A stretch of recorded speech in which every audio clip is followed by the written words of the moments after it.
Le début de la fusion entre la guerre Russie-Ukraine et la guerre au Moyen-Orient. Et l'une des premières manifestations de ça, c'est la guerre aérienne. Tout récemment, Kyiv a subi des frappes incessantes. Je crois que ça a encore été le cas cette nuit. Et la nuit précédente, aucun missile n'a été intercepté, parce qu'il n'y a même pas eu de tentative d'interception par des patriotes. Ce n'est même pas qu'elles ne réussissent pas très bien. Il n'y en a tout simplement pas eu pour les intercepter. Et cette guerre commence à devenir vraiment problématique. Zelensky dit « je pense que je veux en sortir d'ici la fin de l'année. » Eh bien, la seule façon que cela arrive, c'est qu'il cède aux exigences russes. Même si c'est là que ça devient étrange.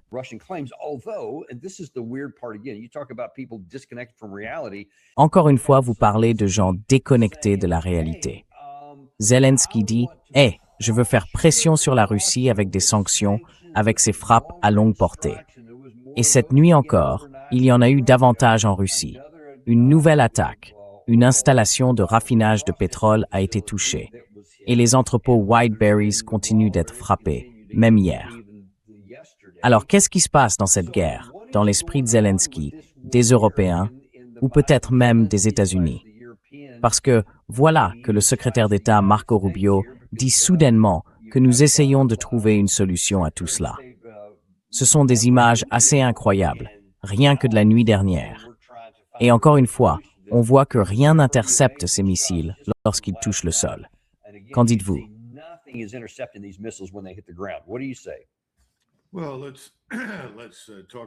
Eh bien, parlons de 2 ou 3 choses. La première, c'est qu'il est très clair que ce que Poutine a dit il y a une semaine environ a maintenant commencé. C'est-à-dire l'intensification des attaques et la volonté de prendre davantage de territoire jusqu'au Dniepr. Ce sont des choses réelles. Il a dit qu'il allait faire tout ce qui était en son pouvoir pour détruire ce gouvernement, ce régime à Kyiv. Et je crois que vous me l'avez dit, peut-être avant le début de l'émission, quelqu'un à qui vous aviez parlé a dit que Kyiv était devenu une ville fantôme à ce stade. Des gens avec qui je parle et qui sont récemment revenus d'Ukraine ont dit que c'était un État zombie. Vous savez, ce que vous avez, c'est la façade d'un État. Et puis vous avez les Européens, et malheureusement, les Américains, qui aident les Ukrainiens avec des choses comme des drones à longue portée et des missiles à longue portée, pour essayer de créer l'illusion qu'il reste de la vie en Ukraine.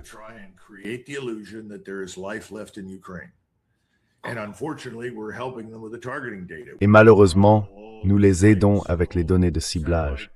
Nous avons effectué tous les vols et tous les passages de satellites. Nous savons où se trouvent toutes les raffineries. Nous fournissons ces données de ciblage aux Ukrainiens. Ils les utilisent et ils ont réduit, je pense, la capacité de raffinage de la Russie d'environ 38%, peut-être davantage à présent. Cela a évidemment créé, à l'échelle mondiale, une situation très sombre pour le pétrole. Et ce qui est intéressant c'est que nous achetons en réalité du pétrole russe sur le marché libre. La plupart des gens ne le savent pas. Autrement dit, nous aggravons la situation économique. Nous la rendons plus risquée. La Russie va survivre à cela. Elle répare ses raffineries, elle a beaucoup de pétrole et peut produire ce dont elle a besoin, mais cela nuit à d'autres pays dans le monde, qui ont besoin d'avoir accès aux produits raffinés que la Russie produisait. Mais cela ne semble préoccuper personne. Bref, ça c'est le premier point.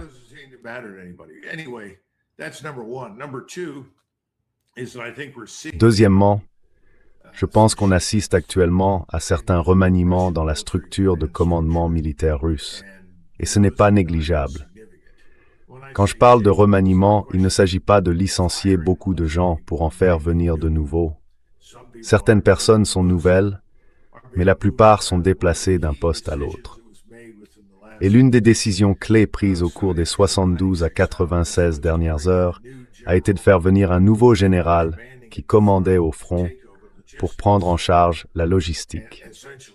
Essentiellement, la logistique de l'ensemble du théâtre ukrainien. Il dispose désormais sous son autorité d'une structure de commandement unifiée, ce qui lui permet de mobiliser partout en Russie, tout ce qui est nécessaire pour soutenir le rythme accéléré des opérations offensives.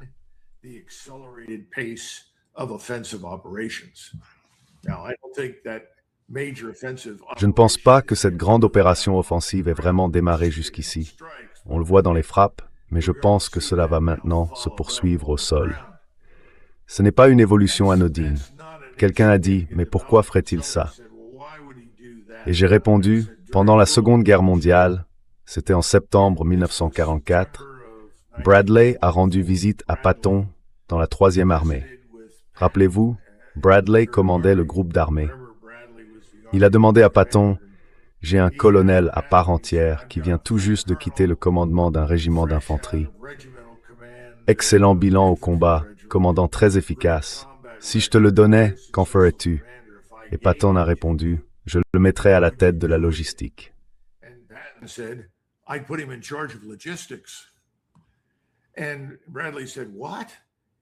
Et Bradley a dit quoi? Vous ne le voulez pas au combat? Il a répondu, non, il me faut quelqu'un pour la logistique, un meneur, quelqu'un qui fera avancer ce train. Je ne reçois pas assez vite tout ce dont j'ai besoin. Il faut envoyer là-bas un soldat de combat qui prenne les commandes et que ça fonctionne. Je pense que c'est ce que nous voyons en Russie. Il y a aussi eu des changements dans le groupe d'armée centre, l'armée du centre, dans le centre de l'Ukraine. Cela indique que ces axes opérationnels dont je parle sont, je pense, en train de se développer. Nous verrons jusqu'où cela ira. Mais il semble que ce que l'Ukraine a récemment subi, comme vous le soulignez, lorsqu'elle n'a pratiquement aucune défense aérienne et antimissile, va également se produire au sol.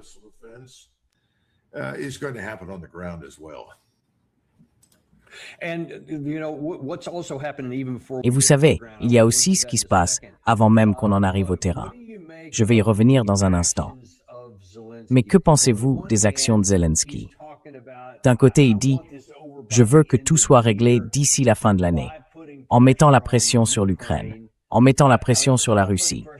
Et bien sûr, il a obtenu un nouveau paquet de sanctions de l'Union européenne. Il essaie aussi d'en faire adopter un dans le sillage du projet de loi de Lindsey Graham. Ils essaient de s'en servir pour faire passer quelque chose qui n'est pas encore totalement finalisé, mais c'est ce qu'ils tentent de faire. Et puis en même temps, ils font des choses comme celle-ci. Ces tout derniers jours, ils ont assassiné le gendre du chef des forces aérospatiales russes. Il a été tué dans une explosion à Moscou par un drone FPV.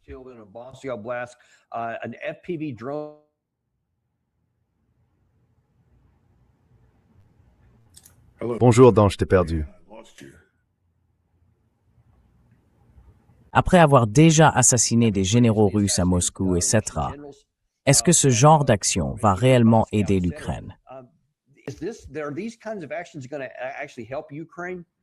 Non. Et en fait, que savons-nous par expérience? Que se passe-t-il quand on écarte le PDG d'une grande entreprise? Eh bien, on a un autre PDG. Arrêtons de nous raconter des histoires. Charles de Gaulle disait que les cimetières sont remplis d'hommes indispensables. Il disait cela en réponse à un responsable politique français qui lui avait dit « Vous savez, général de Gaulle, vous êtes indispensable. » Et il avait répondu « C'est ridicule. Personne n'est indispensable. Donc non, cela ne va pas aider. Cela ne va pas améliorer la situation le moins du monde. Cela risque fort de l'aggraver considérablement. La population russe est déjà enragée. Si ça ne dépendait que d'elle, je pense que toute l'Ukraine ne serait plus qu'un champ de ruines fumantes. Ce n'est pas ce que les gens pensent. Et puis, vous savez, Zelensky est désormais devenu en fait aussi, quel est le mot juste, trompeur et mensonger que le président Trump. Pourquoi écouter quoi que ce soit de ce que dit Zelensky? Ce ne sont que des absurdités. Cela n'a absolument aucun sens.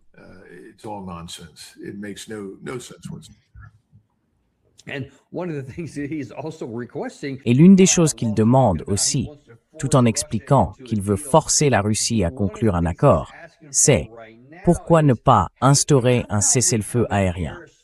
Et en particulier, ne plus viser les infrastructures énergétiques de l'autre camp. puis un arrêt des combats le long de l'actuelle ligne de contact. C'est presque mot pour mot ce qu'ils demandaient il y a quelques années. Et l'Union européenne essayait de les aider. Mais sachant que cela intervient à un moment où ils sont à court de missiles de défense aérienne, quels qu'ils soient, et qu'on vient de voir, il y a une minute, des images très explicites. Qu'est-ce que ça vous dit sur ce que Zelensky reconnaît peut-être?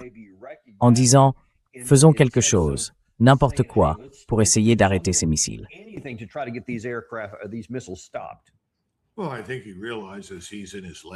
Eh bien, je pense qu'il se rend compte qu'il est dans son dernier round face à Mike Tyson.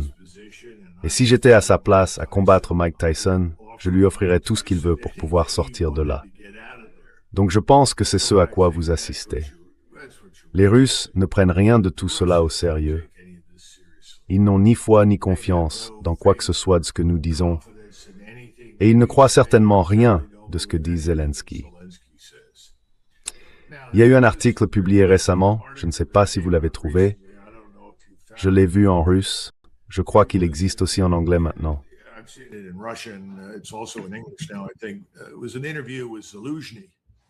C'était une interview de Zaloujny. Vous savez, il a été ambassadeur d'Ukraine à Londres et il a été interviewé en Ukraine.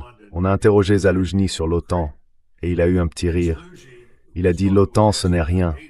L'OTAN n'est pas prête à faire la guerre à la Russie. » Il a dit « l'idée que l'OTAN puisse intervenir et nous sauver est absurde. » Donc je pense que la vérité finit par sortir. Mais si vous êtes à la place de Zelensky, votre travail, ce n'est pas la vérité. Votre travail, c'est de faire tourner le cirque jusqu'au bout, aussi longtemps que possible, pour maintenir la façade. C'est ce que vous êtes en train de voir.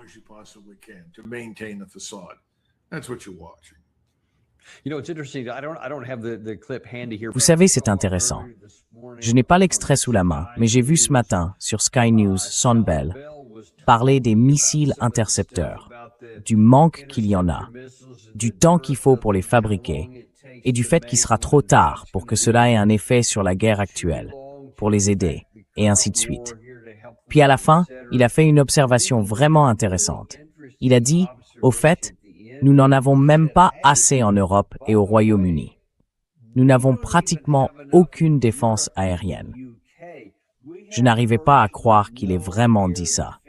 Il a dit que nous n'en avons pratiquement aucune. Donc, nous ne pouvons pas entrer en guerre contre la Russie. Parce que imaginez, si nous recevions ce type de missiles, comme ceux que vous avez vus en Ukraine et à Kiev, ce serait la même chose dans nos propres villes. Vous pensez que cette réalité commence à atteindre ces va-t-en-guerre?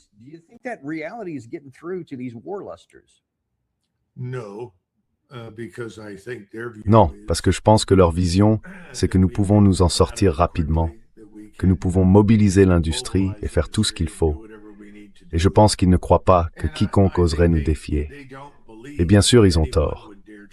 Cela dit, certains généraux à la retraite, comme Wes Clark, ont déclaré « Si nous perdons en Iran, c'en est fini de notre soi-disant hégémonie militaire, de notre hégémonie militaire mondiale. » Eh bien, il a raison, sauf que cette hégémonie militaire mondiale a disparu de toute façon.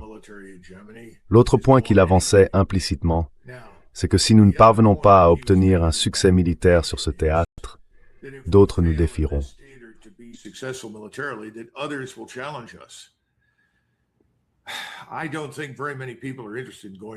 Je ne pense pas que beaucoup de gens aient envie de nous faire la guerre, quelles que soient les circonstances. Je ne trouve tout simplement aucune preuve de cela. Mais je dirais ceci. Plus ça dure, plus nous avons l'air mauvais. Nous n'avons pas l'air très forts. Vous vous souvenez de Boris Johnson qui s'est rendu auprès de Zelensky? C'était en avril 2022, quand un soi-disant accord avait été conclu. Il aurait mis fin à ce conflit dans des conditions infiniment meilleures que tout ce qu'on pourrait obtenir aujourd'hui. Et on lui a dit, vous savez, vous avez tout l'OTAN derrière vous, ainsi que les États-Unis, la plus grande puissance militaro-industrielle du monde. Vous ne pouvez pas perdre. Eh bien, il a perdu.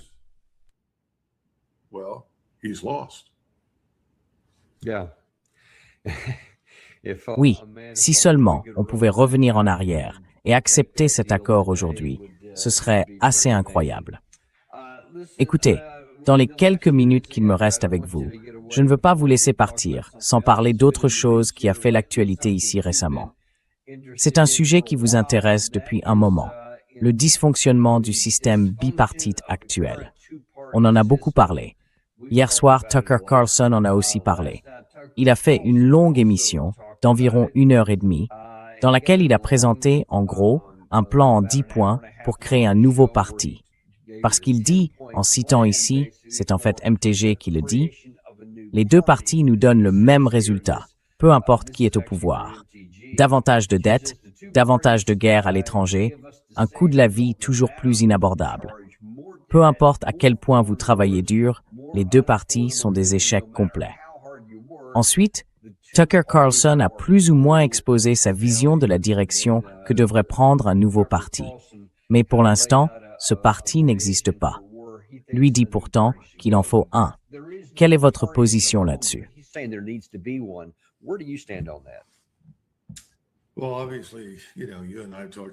Eh bien, évidemment, vous savez, vous et moi en avons déjà parlé. Je défends depuis très longtemps l'idée d'un nouveau parti. Je pense que dans le tweet que vous venez de montrer, le commentaire de Tucker tout en bas était très juste. Il a dit « Le système s'est effondré dans la paralysie et le pillage ». Je pense que c'est ce que vous voyez. Le pillage d'abord. Quand j'en ai parlé, je parlais d'une culture de manipulation à la Maison-Blanche pour enrichir certaines personnes. En réalité, c'est de la corruption et du pillage. Et ce ne sont pas seulement les républicains. Tous ceux qui peuvent y être impliqués le sont. Tout le monde parlait de Nancy Pelosi, des délits d'initiés dans lesquels elle serait impliquée, et de la façon dont des gens arrivent avec quelques centaines de milliers de dollars et repartent avec des millions.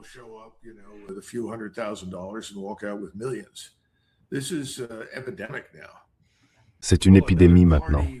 Est-ce qu'un autre parti va émerger et résoudre ça? Ce serait certainement utile. Mais je pense que c'est aussi une question de leadership. Vous savez, qui est sur le banc? Revenez à 1968 et regardez les conditions très graves dans lesquelles se trouvait notre société à ce moment-là. Au final, ça aboutit à Richard Nixon, que la gauche adore détester. Mais Nixon a été élu parce qu'il était dur, intelligent, et que les gens avaient confiance en sa capacité à rassembler le pays et à faire le travail. Vous savez, il a commis une erreur profonde avec cette histoire absurde du Watergate. Mais si vous regardez son bilan pendant qu'il était au pouvoir, il a réussi. C'était un homme très intelligent, impitoyable et dur. Il n'était pas particulièrement sympathique.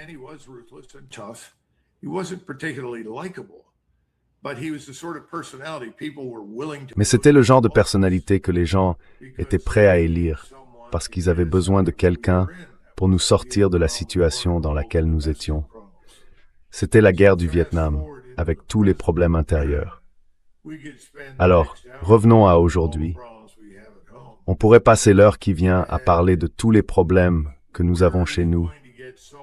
Et où allez-vous trouver quelqu'un qui se lève et dit « Oubliez toutes ces affaires à l'étranger ». Ça n'a pas d'importance. Nous ramenons les forces au pays. Nous devons nous concentrer ici. Nous avons des problèmes difficiles à régler, aussi désagréables soient-ils. Je ne pense pas que le peuple américain en soit encore là, mais il y arrivera. Et quand ce sera le cas, ce troisième parti deviendra pertinent. Pour l'instant, le troisième parti est un monstre sans tête. Et que pensez-vous du fait que, même à cette époque-là, parce que je suis d'accord, les conditions se mettent en place et historiquement, elles ont conduit à l'essor d'autres partis, pas seulement dans notre pays, mais aussi dans d'autres pays, à différentes périodes. Et je pense que cela arrive clairement, parce que je pense qu'à ce stade, nous avons intégré des éléments qui font qu'on ne peut plus l'éviter. Et comme vous l'avez dit, il y a 1 minute à propos de Scott Bessent. Il essaie d'éteindre de petits incendies ici et là, de faire quelque chose pour aider au cours des prochains mois.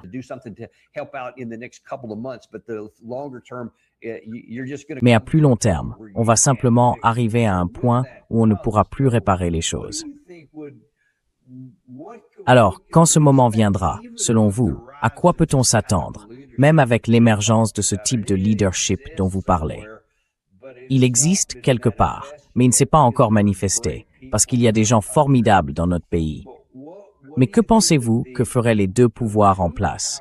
On peut même parler du parti unique, pour essayer de réprimer cela. À quel point serait-il difficile d'émerger, même dans ces circonstances? How hard would it be to rise even under those circumstances? Well, it's always hard to rise. Eh bien, il est toujours difficile d'être à la hauteur de ce qu'il faut pour accomplir quoi que ce soit d'important, que ce soit dans l'armée ou dans le secteur civil.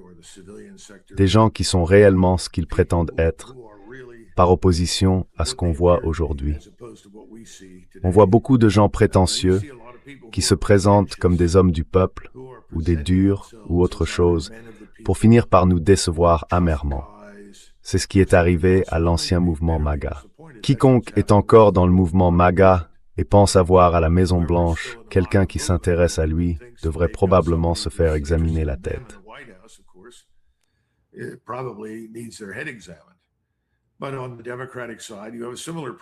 Mais du côté démocrate, vous avez un problème similaire. Vous n'avez pas encore une situation qui permette à quelqu'un d'émerger. Les choses changent quand la situation est mauvaise. Et elle est mauvaise, mais pas encore assez mauvaise.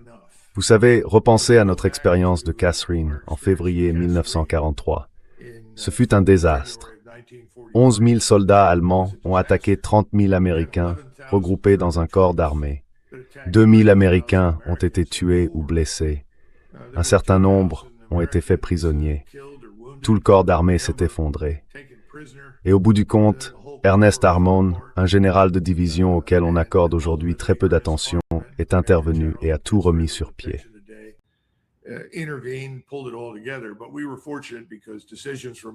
Mais nous avons eu de la chance parce que les commandants allemands, à des niveaux plus élevés, ont pris la décision d'annuler l'attaque. S'ils avaient insisté, ils auraient pu aller jusqu'à la Méditerranée. Toute cette affaire a été une catastrophe. C'est comme ça que George Patton s'est retrouvé à la tête du corps d'armée. Personne n'aimait Patton. Patton n'était pas quelqu'un d'aimable. C'était un sacré salaud, mais il était compétent. Les gens savaient qu'il était compétent et qu'il ferait le travail. Eh bien, nous n'en sommes pas encore là. Donc on ne verra personne comme lui émerger avant que les choses n'empirent beaucoup. C'est le mieux que je puisse vous dire.